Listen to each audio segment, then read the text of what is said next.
आज मैं तुम्हें एक ऐसी ही सच्ची कहानी सुनाता हूँ। कुमाऊं की पहाड़ियों की कहानी। थाक के नरभक्षी बाघ की। कुमाऊं की पहाड़ियाँ बहुत शांत दिखती हैं। ऊपर से देखो तो लगता है हरे भरे ढलान, घुमावदार पगडंडियाँ और दूर तक फैले जंगल। लेकिन पहाड़ों में एक बात हमेशा याद रखनी चाहिए, यहाँ कुछ भी सीधा नहीं चलता। ना रास्ते, ना हवाएं, ना ही किस्मत। उन्हीं पहाड़ियों में एक दिन डर आया, बिना आवाज के। ना किसी ने दहाड़ सुनी, ना चीख, ना संघर्ष के निशान। सिर्फ इतना हुआ कि जो आदमी सुबह जंगल की पगडंडी पर निकला, वह शाम को वापस नहीं लौटा। लोग पहले इंतजार करते रहे, फिर खोज शुरू हुई और खोज के अंत में कुछ नहीं मिला, सिर्फ पैरों के निशान, और वे भी कुछ कदम बाद, जैसे जंगल ने खुद मिटा दिए हों। जब ऐसा बार बार होने लगा तो डर को नाम मिल गया। लोगों ने कहा, यह कोई आम बाघ नहीं है, यह है थाक का नरभक्षी बाघ। अब ध्यान से सुनना बच्ची, हर बाघ इंसान का दुश्मन नहीं होता। असल में बाघ इंसान से बचता है, लेकिन यह बाघ अलग था। यह मवेशियों के पीछे नहीं भागता था, यह गांवों में घुसकर अफरा तफरी नहीं मचाता था, यह शोर नहीं करता था, यह अपनी मौजूदगी का ऐलान नहीं करता था।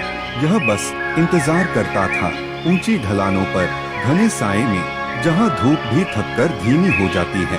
वहां से यह देखता था, कौन अकेला है, कौन जल्दी में है, कौन यह भूल गया है कि जंगल में इंसान सबसे कमजोर प्राणी होता है, और जब हमला होता तो इतना तेज कि आदमी को डर महसूस करने का मौका भी न मिले। लोग कहते थे, साहब यह बाघ नीचे से नहीं आता, ऊपर से देखता है। और यही बात सबसे ज्यादा डरावनी थी। जब मुझे थाक बुलाया गया तो लोग सोच रहे थे कि मैं आकर जल्दी से गोली चलाऊंगा और कहानी खत्म हो जाएगी, लेकिन मैं जल्दी नहीं करता बच्ची। जंगल में जल्दबाजी अक्सर आखिरी गलती होती है। मैं बंदूक लेकर आया था, लेकिन उससे ज्यादा मैं धैर्य लेकर आया था। सबसे पहले मैंने जंगल को सुना, क्योंकि जंगल हमेशा बोलता है, बस उसकी भाषा समझनी पड़ती है। मैंने घास की हलचल देखी, पक्षियों की अचानक थमती आवाज सुनी, और उन रास्तों को देखा जहां इंसान रोज चलता था। फिर मैंने लोगों की बात सुनी।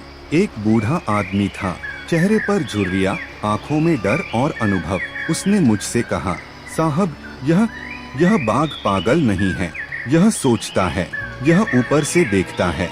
उसकी बात सुनकर मेरे मन में एक तस्वीर साफ होने लगी। दिन बीतते गए, रातें लंबी होती चली गई। मैं उन संकरी पगडंडियों के ऊपर बैठा रहता, कभी पेड़ पर, कभी चट्टान के पीछे।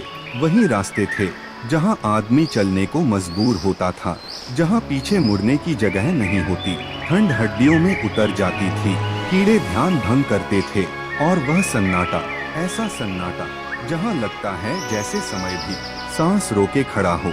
लेकिन मैं हिला नहीं, क्योंकि मुझे पता था मैं अकेला इंतजार नहीं कर रहा, कहीं पास ही वह भी इंतजार कर रहा था। और फिर एक शाम, जब सूरज पहाड़ियों के पीछे धीरे धीरे डूब रहा था, मैंने उसे देखा।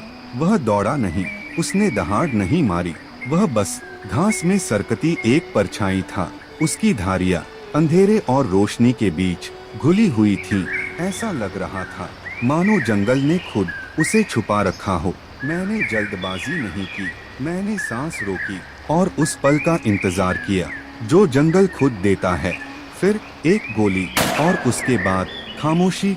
जब मैं उसके पास खड़ा था तो दिल में कोई खुशी नहीं थी, कोई जीत का एहसास नहीं था, बस एक भारी सी समझ थी। उसके शरीर पर पुराने जख्म थे, टूटे हुए दांत, सूखे हुए पंजे, ऐसे जख्म जिन्होंने उससे जंगल का असली शिकार छीन लिया था। हिरन अब उससे तेज थे, सुअर अब उससे ताकतवर, और इंसान उसके लिए सबसे आसान रास्ता बन गया था। तब मुझे समझ आया, बच्ची, यह कहानी क्रूरता की नहीं थी, यह कहानी मजबूरी की थी। थाक का नरभक्षी मारा गया, लेकिन उसकी कहानी नहीं मरी, क्योंकि यह कहानी हमें एक बात याद दिलाती है, नरभक्षी पैदा नहीं होते, बनाए जाते हैं। जब जंगल टूटते हैं, जब लापरवाह गोलियां चलती हैं, जब जानवर घायल होकर जीने का रास्ता बदलने पर मजबूर होते हैं। मैंने ये कहानियाँ शिकार को महिमामंडित करने के लिए नहीं लिखी। मैंने इन्हें इसलिए लिखा ताकि आने वाली पीढ़ियाँ, तुम जैसी बच्चियाँ, यह समझ सकें कि संयम क्या होता है, सम्मान क्या होता है और जिम्मेदारी क्या होती है। याद रखना, जंगल में सबसे खतरनाक चीज बाघ नहीं होता, अज्ञानता होती है। अब चलो, आग बुझने वाली है।